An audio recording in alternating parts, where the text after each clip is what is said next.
Hello there and welcome back to another review. So today we're going to be having a look at the 10 Tigers of Kwangtung, which is probably up there when taking into account classic kung fu movie titles. Not necessarily the movie itself, but in terms of like kung fu movie titles, I think 10 Tigers of Kwangtung is a great name for a kung fu movie. I say, even if you've never actually seen the film before, I'm pretty sure that many of you will have heard the film's title. Directed, of course, by Chang and starring a huge cast in this movie, including the Venom mob. We've got Alexander Sheng and a very, very young Siu-ho. Narratively speaking, the film is quite complicated. It's not as straightforward as sort of your average kung fu movie. It's not that it's confusing, it's just you get flashbacks, and the film does go back and forth quite a bit, and it's very different to, say, some other films from Chang.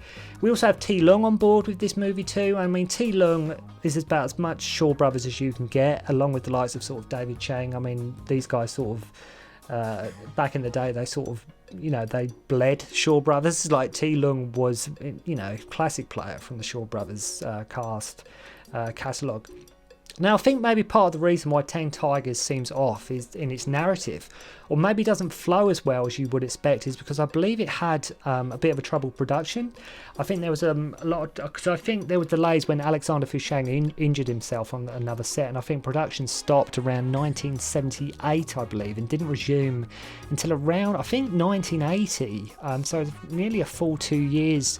Till like when this movie sort of picked up again, to which time like Cheh started shooting the other actors he needed, and that's the thing with, when you have to remember, when back in the day in these times, they would sometimes work on 2-3 movies at once, and not only that, even if they weren't doing that, as soon as they finished one movie they were straight onto another movie.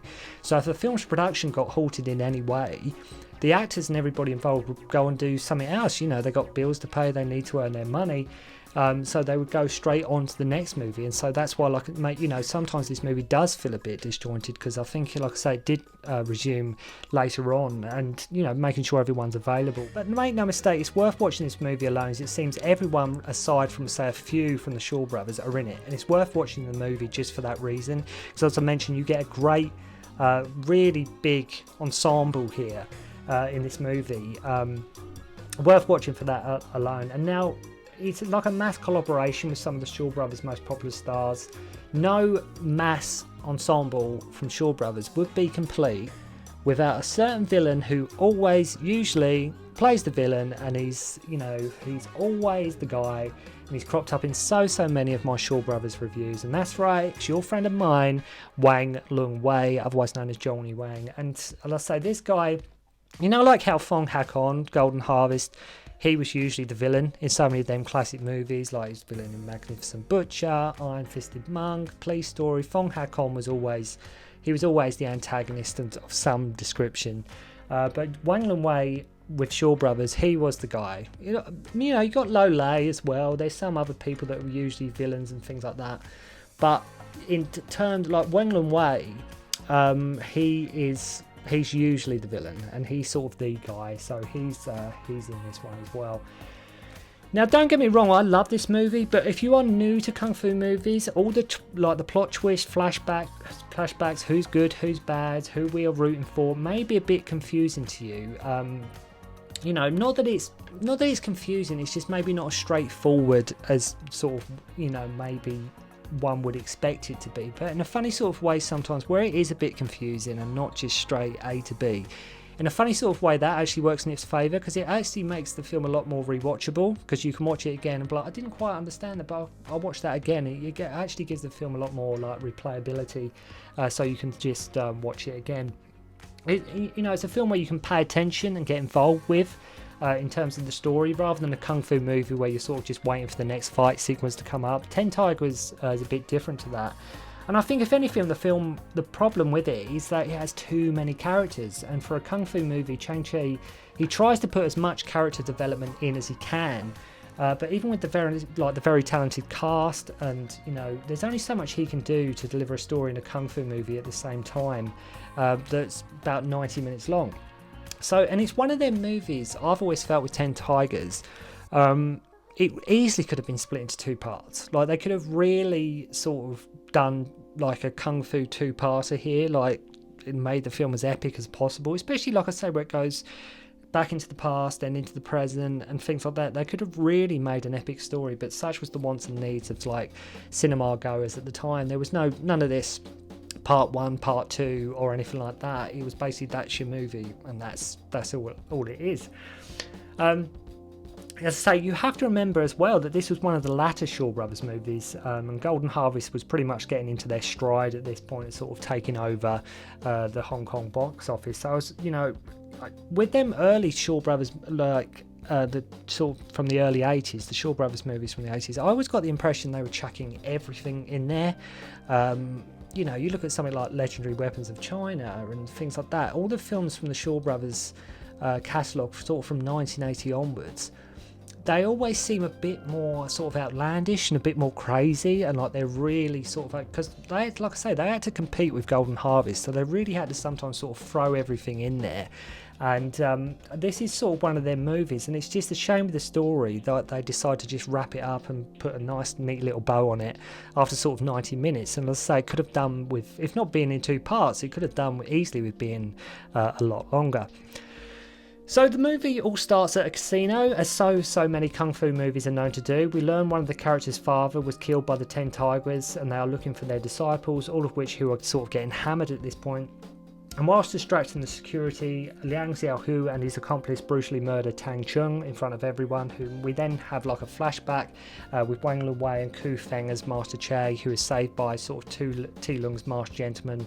I think T Lung's character in this, if I recall, is Li Ten Chao. Worth noting that even I might trip over myself regarding the plot and names and narrative, which more often than not I probably will do, because I'm sort of just trying to not crash through it, but just give an overview of what happens in the movie, things that stood out, what I didn't like, what I did like, that kind of thing. So if I get names wrong, or even if I pronounce names wrong, please do forgive me. So he takes him back to his hideout, which comes complete with a rotating fireplace, I might add, so why not? You see, they're rebels, basically, right? They're rebels, you see. And T Lung works as like a pawnbroker. We next meet the ever-lovable and forever charismatic Alexander Fu Sheng as Master Tan Ming. And then we meet Wei Pei. Even Wei Pei is in this movie. And like I say, when I say they're all in it, by and large, they're all in it. It's a real, you get sort of, apart from, you could say maybe a fair handful of people, there's a huge amount of people from the Shaw Brothers catalogue here. Not to mention Dick Wei as well. Worth knowing that Wei Pei in this movie is playing Wang Ke-ying. And you have to love how Fu Shang is the hothead in this one and very impulsive, which always, them kind of characters always suited Alexander Fu Shang. It was just him. It was just like, it was part of who he was when he was the hothead and sort of a bit impatient and just wanted to get things done, and he just wanted to have a fight, or he was always sort of that cheeky he always had that cheeky rebel kind of look about him, Alexander Fu Sheng, and so it just suits him perfectly. We then meet Sun Chen as Wang Yinlin, and T Lung wants to sort of like recruit him. Then we meet Lu Fang as I think it's Su Hei Hu. Again, a lot of names, so please forgive me if I get some of them wrong. Just making sure I mention everybody here at this point. I mean, if anything, watching it again, it's like watching it again recently. It's almost like a Marvel team up Avengers movie. With the amount of people in it. It's like sort of like the Avengers before the Avengers. You know what I mean? So Tang Ming comes down to the pier to meet him and causes a fight as always. Have to love how T Lung sends him on his own to get these. He sends him on his own to get these fighters, and this is the guy that is sort of always looking to cause trouble. He knows he's a hothead, he knows he's like fighting, but he just sends him on his own. He doesn't send anybody to sort of go with him or make sure it goes well. So they band together and all agree to help Ku Fang's character. Wang Lung-wei plays Master Liang, who wants to execute the criminal he is after, so he gets a promotion, and lost him at T Lung's pawn shop, as we know. They get information as to what is going on from this guy that saw him arrive. Now, I know I mentioned Siu-ho's in this movie. As we all know, he's been in loads of movies. But wasn't this I think this was like his first film. I think this was Siu-ho's first movie. I could be wrong, but I think it was. And you only need to look at him in this movie to see how goddamn young he looks. He is so young in this movie. We next meet Kwok as beggar So. You watch the spins he does with this bow staff when you're introduced to him. Absolutely mad, Philip Kwok. I mean, just crazy. Now, like I mentioned, in terms of the review here, I will be glancing over this more so than other movies. I will be sort of glancing over it as I sort of dissected this and explained it. If I try to explain every nuance and everything, every beat and everything that happens in this movie, we will be here all day. So I'm just trying to give you a brief sort of overview. Now, you have to love how Kwok spits his wine out, cocky Fu Sheng. They get into an altercation where he's like, look, as long as you don't fight back, I would just hit you once, right? And Kwok replies, yeah, that's if you can actually hit me. Meanwhile, whilst this is going on, T-Lung has to fight Iron Arm San, and next we meet Chang as I think it's Zhu Sheng he plays. I think all we needed was like sort of Gordon Liu and David Chang, and I think that would have been a high percentage of sort of the Shaw Brothers roster here.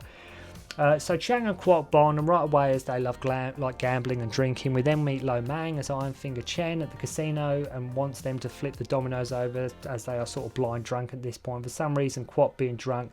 When Philip Kwok's drunk, for some reason, when he's playing somebody who's had a few, he goes cross-eyed. For whatever reason, Philip Kwok's idea of being drunk is just going cross-eyed. I mean, obviously I get it's just because he can't focus, but he is full-blown cross-eyed. So these three start to bond, as mostly was the case. Chang, Sheng and Philip Kwok are on the same they're on the same page at the same time. So that drunk, they actually start to think T-Lung's pawn shop is like an inn, right? They can't even tell what shop is which at this point. A fight breaks out and Iron Palm calms it down. Always weird, but always awesome seeing sort of Fu Sheng along with the Venom mob. It's something I think wasn't explored and done enough, but it's always great seeing like Alexander Fu Sheng with the Venom mob. So T-Lung thinks, things are heating up as the film's going on. And as with most Kung Fu movies, we have this guy that's just stirring things up because he can, getting Fu Sheng's crew to fight Kwok, so they sort of wipe each other out. Lung-wei turns up to arrest them for causing trouble. Also have this prostitute involved, like for good measure.